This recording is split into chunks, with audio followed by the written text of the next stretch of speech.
जरा सोचो, एक गाड़ी अपने मालिक की मौत के बाद उसके कातिलों से बदला लेने निकल पड़े। कुछ ऐसा ही होता है हमारी आज की कहानी में। कहानी की शुरुआत होती है डिटेक्टिव रेनर नाम के एक पुलिस ऑफिसर से, जो रात के अंधेरे में एक गैंगस्टर की गाड़ी का पीछा कर रहा था। उसे पकड़ने के लिए रेनर ने पुलिस हेडक्वार्टर से और फोर्स मंगवाई, तो उन्होंने रेनर को इंतजार करने को कहा, मगर रेनर अकेला ही गैंगस्टर के पीछे निकल पड़ा। अभी रास्ते में गैंगस्टर अपनी गाड़ी को एक गली में ले गया, तो रेनर ने पीछे से उसकी गाड़ी को टक्कर मारी और बाहर निकलकर गैंगस्टर की गाड़ी का ट्रंक खोला तो उसमें एक जवान लड़की मिली, जिसके हाथ पैर बंधे हुए थे। रेनर ने लड़की की मदद करने की कोशिश की, पर अचानक गैंगस्टर ने वहां आकर रेनर पर हमला बोल दिया। रेनर ने भी उसका जवाब दिया और अपने खतरनाक वार से गैंगस्टर की छुट्टी कर दी। अंत में वो गैंगस्टर को गिरफ्तार करके पुलिस स्टेशन ले जाने वाला था, और फिर जाने से पहले उसने लड़की को एक डंडा देकर अपना बदला लेने का मौका दिया। तब उस लड़की ने गुस्से से भरकर गैंगस्टर के सर पर कई जोरदार वार किए। फिर कई दिन बाद इस गैंगस्टर को कोर्ट में लाया गया, जहां सरकारी वकील जेम्स ने उस पर कई संगीन आरोप लगाए। सारे सबूत गैंगस्टर के खिलाफ थे, इसलिए जज ने दोषी करार देकर उसे फांसी की सजा सुनाई।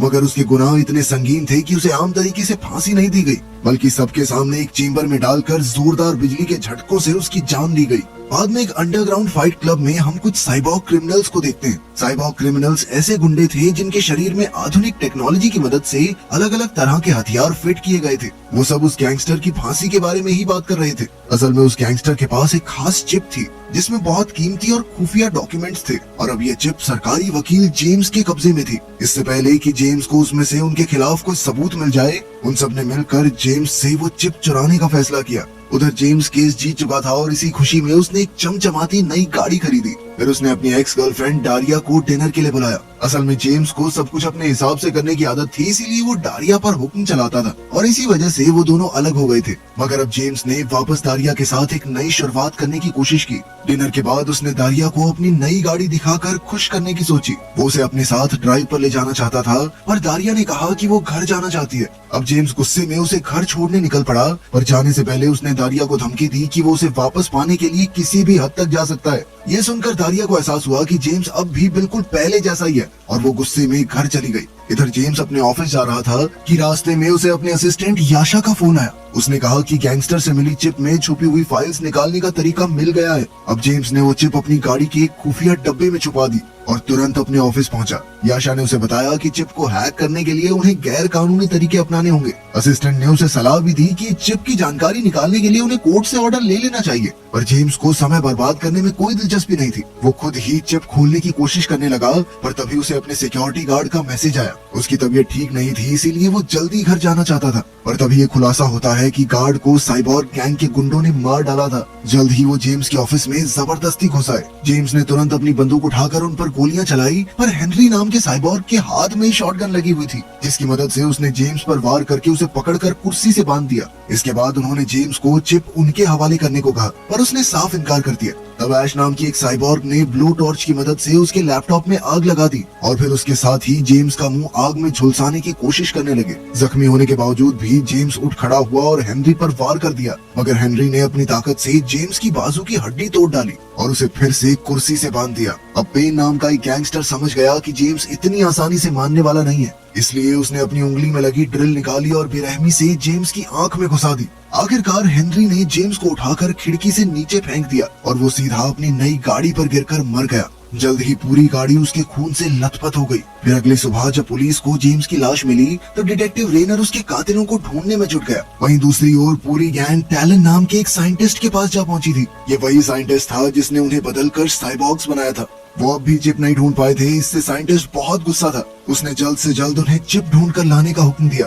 अब गैंग ने जेम्स से जुड़े लोगों के पीछे जाकर चिप तक पहुंचने का प्लान बनाया। उधर जेम्स की नई गाड़ी लजारुस अब जंक यार्ड में पहुंच चुकी थी। एक मजदूर काम खत्म करके दरवाजा बंद कर रहा था कि अचानक उसे गाड़ी के इंजन की आवाज सुनाई दी। ये गाड़ी लजारुस ही थी जो जेम्स के खून से सनी हुई थी और अब जेम्स की आत्मा के वश में थी। मजदूर ने गाड़ी के पास जाकर देखने की कोशिश की, पर अचानक गाड़ी ने उसे जोरदार टक्कर मारी और कुचलते हुए जंकयार्ड से बाहर भाग गई। अगली सुबह जेम्स का अंतिम संस्कार था, जहां दारिया उसे आखिरी बार देखने आई थी। बाद में जब वो घर लौटी तो उसे डिटेक्टिव रेनर का फोन आया। वो जेम्स के केस के बारे में कुछ पूछताछ करना चाहता था, पर दारिया ने कहा कि वो अभी बात करने के लिए तैयार नहीं है। वहीं दूसरी ओर हेनरी नाम का साइबॉग एक नाइट क्लब से बाहर आ रहा था और अचानक लजारुस वहां आकर उसका पीछा करने लगी। हेनरी अपनी जान बचाने के लिए दौड़ा, लेकिन वो एक जगह पर आकर फंस गया। लजारुस ने उसे घेर ही लिया था कि हेनरी एक स्टोर का पिछला दरवाजा खोलकर अंदर घुस गया। हेनरी को लगा कि अब वो सेफ है, लेकिन लजारुस इतना बड़ा कांच का दरवाजा तोड़कर भी अंदर आ पहुंची। अब हेनरी के पास बचने का कोई रास्ता नहीं था,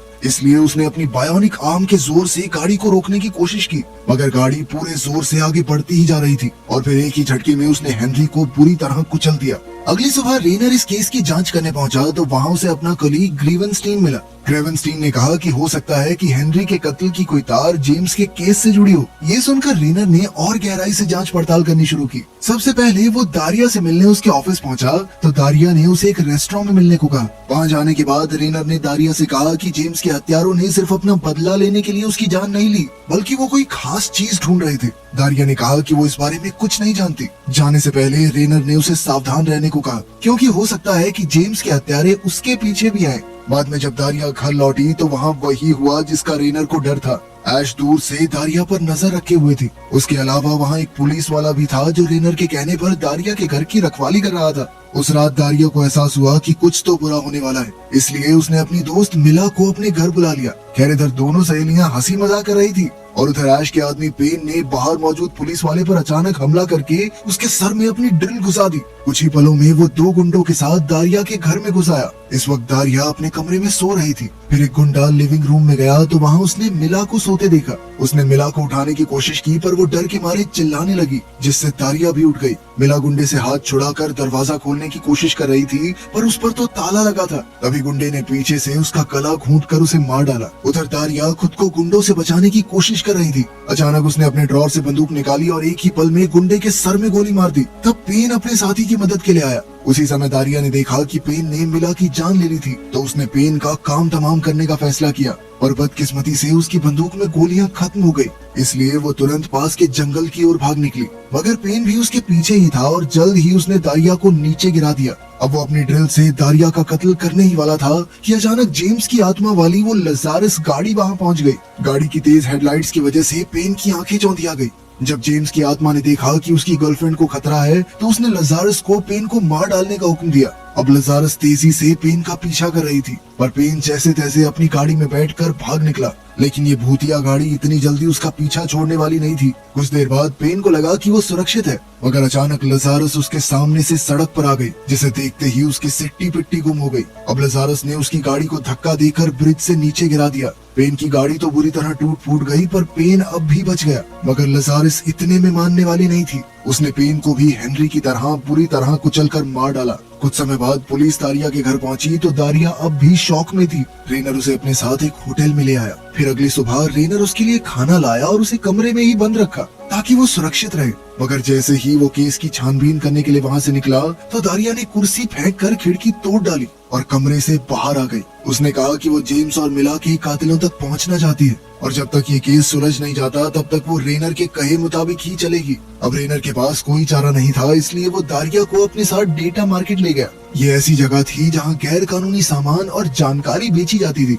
वहाँ पहुंचकर पता चला कि दारिया इस जगह पर पहले भी आई थी। असल में काफी समय पहले वो भी एक क्रिमिनल धंधे का हिस्सा हुआ करती थी। कुछ देर बाद वो एक वेयर हाउस में पहुंचे जहाँ एक गुरु रहता था। उसने पैसों के बदले उन्हें खुफिया जानकारी देने का वादा किया। जब दारिया ने उसे पैसे दिए तो गुरु ने अपने वर्चुअल रियलिटी गॉगल्स लगाए और बताया कि साइबॉग्स की गैंग के लीडर का नाम टैलन है। पर इससे पहले कि वो कुछ और बताता, गैंग के एक आदमी ने अचानक सामने आकर गुरु को गोली मार दी। तब रेनर ने अपनी पिस्टल से उस गुंडे को मौत के घाट उतार दिया। लेकिन कुछ ही पलों में ऐश और उसके गुंडों ने उन्हें चारों ओर से घेर लिया। तब रेनर खुद उनका मुकाबला करने के लिए वहाँ रुक गया और उसने दारिया को भाग जाने को कहा। लेकिन वो भागते भागते एक आर्काइव कमरे में जा पहुंची जहाँ ऐश पहले से उसका इंतजार कर रही थी। ऐश ने उससे चिप मांगी पर दारिया ने कहा कि वो सच में इसके बारे में कुछ नहीं जानती। तब ऐश ने गुस्से में उस पर हमला कर दिया और दोनों में जबरदस्त हाथापाई शुरू हो गई।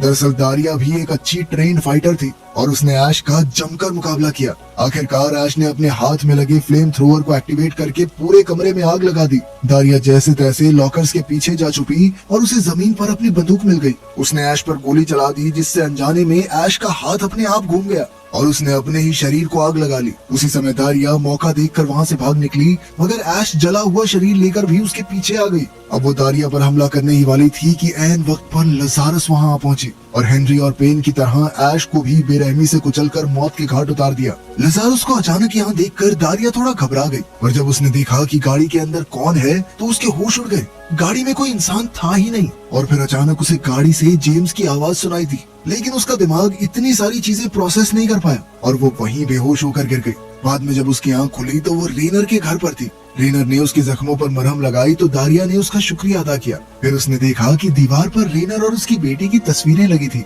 बदकिस्मती से एक गैंगस्टर ने रेनर से बदला लेने के लिए उसकी बेटी को मार डाला था। ये सुनकर दारिया को रेनर के लिए बहुत बुरा लगा। तभी उसने कहा कि वो रेनर को चाहने लगी है। रेनर के दिल में भी दारिया के लिए प्यार था और फिर उन दोनों ने एक दूसरे को चूम लिया, लेकिन वो ये नहीं जानते थे कि लजारस दूर से उन पर नजर रखे हुए थी। वहीं दूसरी ओर साइंटिस्ट टैलन ने अपने साइबॉर्ग्स की आर्मी बना ली थी। उसने अपने सैनिकों को बताया कि लजारस गाड़ी ने कैसे उनके साथियों को बेरहमी से कुचलकर मार डाला। अब टैलन ने उन सबको इस गाड़ी को कैसे भी करके खत्म करने का हुक्म दिया, और जो भी इस काम को कर दिखाएगा उसके शरीर में नए हथियार फिट करने का वादा किया। उधर एक दिन बाद रेनर ने दारिया को केस के बारे में नई जानकारी दी। तब दारिया ने कहा कि जब वो पेन और ऐश का सामना कर रही थी तब जेम्स की गाड़ी ने उन पर हमला करके उसे बचाया है। दारिया ने हिसाब लगाया कि वो गाड़ी लजारस जेम्स की आत्मा के वश में है, मगर रेनर को अब भी उस पर यकीन नहीं हुआ और उसे लगा कि शायद दारिया को जेम्स की मौत से सदमा लगा है। लेकिन उसकी बातें सुनकर दारिया गुस्से में वहाँ से चली गई। अब रेनर ने भी अपनी मोटरसाइकिल पर उसके पीछे जाने की सोची, लेकिन अचानक लजारस पन उसके सामने आ गई।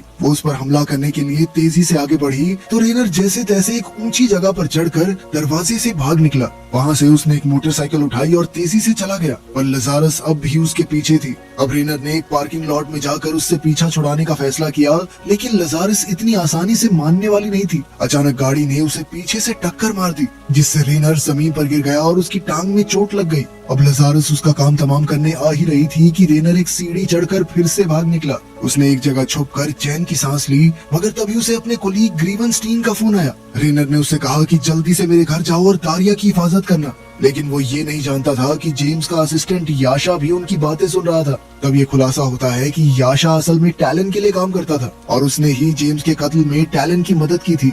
अब याशा ने अपने गुंडों को ग्रीवनस्टीन का भेस बनाकर रेनर के घर भेज दिया ताकि वो दारिया को पकड़ कर ला सके।